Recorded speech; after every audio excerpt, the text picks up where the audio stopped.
Apa turunin dikit dong. Ketutupan tangannya Pak Boge, izin.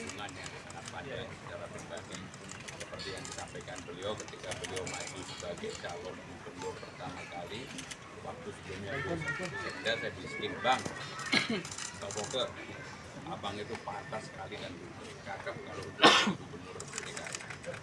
Dan memang dalam kepemimpinan beliau yang seperti saya sampaikan, saya dan Bang Dul, siapa saja yang pernah berjasa untuk Jakarta, saya pengen sowan karena apapun semuanya mempunyai legacy dengan kepemimpinan dan gaya masing-masing.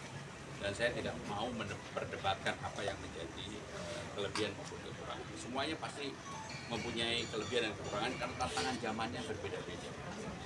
Dan seperti yang saya sampaikan beberapa kali, kalau kami diberikan kesempatan, kami telah belanja masalah dari hal-hal yang kecil yang tidak kami duga. Contoh sederhana saja. Ternyata di Jakarta ini belum semua RT RW punya CCTV. Makanya kami dengan sederhana mengatakan bahwa kalau kami diberikan amanah untuk Jakarta, semua RT RW seluruh Jakarta harus punya CCTV. Hal itu untuk mengurangi tingkat kerawanan dan juga kriminalitas, bullying dan sebagainya. Yang kedua yang ingin saya sampaikan, kalau lihat di lapangan, apapun yang namanya RT RW itu kan ujung tombak. Sekarang biaya operasional RT itu sekitar 2 juta, RW 2,5 juta. Kalau kami diberikan kesempatan, saya langsung aja Bang Dul bilang, kalau biayanya hanya sekitar 68 miliar bulan. Kenapa sih kalau dikeluarkan didabelin aja kan nggak terlalu berat dengan anggaran yang hampir 85-86 triliun. Saya yakin ini pasti akan terus meningkat. Maka mudah-mudahan di era kepemimpinan kami kalau diberikan kesempatan yang namanya biaya operasional untuk RT bisa didabelkan menjadi 5 juta, RW menjadi 5 juta, dan itu jumlahnya tidak terlalu banyak. RT kita itu sekitar 30.900 sekarang ini, 894 Pak. RT-nya 2.700 sekian. RW-nya 2.700 sekian.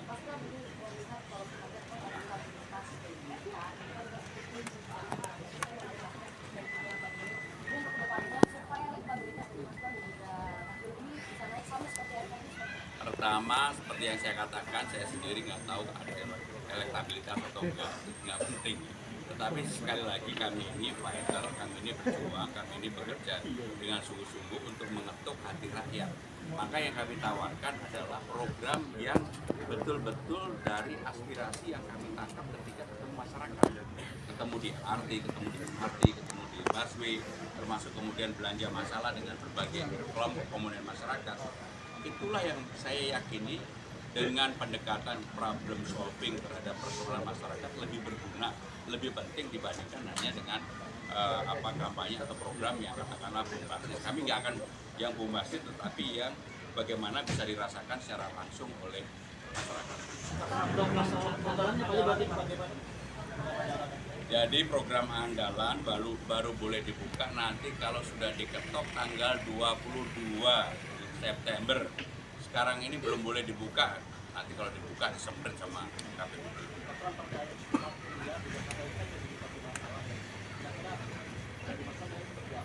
Jadi yang paling utama harus ada keseragaman. Dalam semua persoalan itu harus ada keseragaman dan pemimpin itu berani memutuskan. Saya terus terang kalau diberikan kesempatan, contoh kemarin soal Tanjung Priok, di mana sopir semuanya mengeluh trailer ini kan tidak bisa nunggu terlalu lama, ada ganjil genap dan sebagainya. Maka kalau diberikan kesempatan kami berdua dan juga tentunya kami akan mohon nasihat kepada Bang Foke, keberanian untuk memutuskan itu ada, termasuk urusan parkir. Sekarang kan udah era digitalisasi, semuanya harus dilakukan secara begitu. Nggak bisa katakanlah memberikan ruang kepada seseorang parkir liar. Kalau itu ditertibkan, semua orang nurut. Selama yang mengelola parkir liar juga dilibatkan untuk penyelesaian pengembangan persoalan parkir di daerah itu. Tapi bukan premanisme ya, itu kita lawan.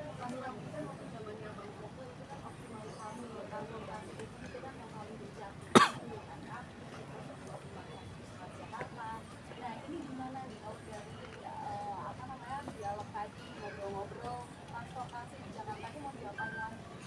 Jadi persoalan yang paling rumit di Jakarta selain transport udara dan juga air dan banjir, tapi transport ini menjadi persoalan yang cukup serius.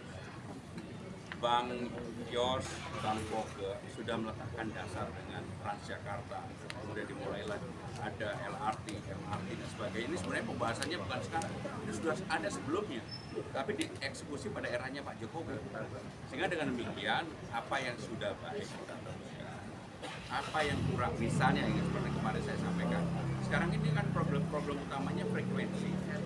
Kalau pagi sangat padat, transportasinya kurang, mau KRL, mau busway, mau MRT kurang, termasuk ketika orang pulang kerja. Tapi jam di tengah-tengah itu banyak kosongnya. Nah, pengaturan seperti itulah yang harus diatur. Contoh sederhana aja, kemarin kami berdua begitu masuk, yang saya ceritakan, ngetap aja 4-5 kali di MRT kita, termasuk di busway kita, udah nggak boleh lagi. Kan itu sederhana aja, tapnya sekali sambil orang buru-buru berjalan. Kalau itu bisa dilakukan, maka jam waktu untuk menunggu itu akan berkurang banyak. Dan itulah yang akan kami lakukan, termasuk konektivitas ke Tangerang Selatan, Bekasi Barat, ya harus disambungkan lah, nggak bisa dipotong-potong. Masa orang, contoh lah, bus mau ke Bandung, dari sini ke tempat Halim aja sama dengan dari Halim sampai di Bandung. Nah, seperti itu kan harus ada pemecahan jalan keluar yang kita pikirkan. Bang Covid